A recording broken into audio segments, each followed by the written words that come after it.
के साथ बढ़ रही हैं निकी की नजदीकियां। क्या घर में बनेगा एक नया इक्वेशन? बिग बॉस 14 में अब तक किसी भी कंटेस्टेंट की पर्सनालिटी उभर कर सामने नहीं आई है। कभी किसी से दोस्ती तो कभी किसी से लड़ाई, रोज यही ड्रामा चल रहा है। इसी बीच निकी तंबोली और राहुल वैद्य के बीच नजदीकियां बढ़ती हुई नजर आ रही हैं, जबकि दोनों के बीच पहले के दिन से ही कोई खास बॉन्डिंग नहीं दिखी थी, बल्कि दोनों एक दूसरे से बहस करते हुए नजर आ चुके हैं। सोमवार के एपिसोड में एविक्शन से पहले हुए राहुल वैद्य और निकी तंबोली के कुछ खास मोमेंट्स कैमरे में कैप्चर हुए। दोनों किचन में थे जब उनके बीच एक स्वीट सा कन्वर्सेशन शुरू हुआ और पहले राहुल सब्जी चुनते हुए कहते हैं कि इनमें आधी तो सड़ी हुई है और फिर सब खाएंगे क्या। इस पर निकी कहती हैं कि फेंकने का काम कर, तुम ज्यादा दिमाग मत चलाओ इधर।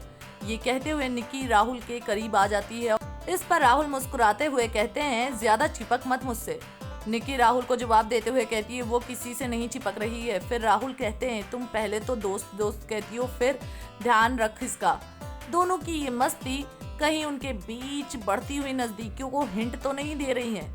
वैसे निकी से पहले राहुल की दोस्ती पवित्र पूनिया संग भी दिखी थी। दोनों के बीच शुरू से ही नजदीकियां बढ़ती हुई नजर आई थी, लेकिन काम को लेकर बाद में दोनों में गर्मा गर्मी शुरू हो गई। दोनों के बढ़ते इक्वेशन को यू टर्न लेना पड़ा। दिलचस्प बात यह है कि उस वक्त राहुल और पवित्रा की लड़ाई में निकी तंबोली भी शामिल थी। निकी की भी पवित्रा के साथ बहसबाजी हो चुकी थी। वेल, अब देखना है कि इस घर में लव एंगल निकी का किसके साथ बनता है। वेल, टेलीविजन के लेटेस्ट अपडेट्स और चटपटी गॉसिप्स को जानने के लिए हमारे चैनल को सब्सक्राइब करना ना भूलें।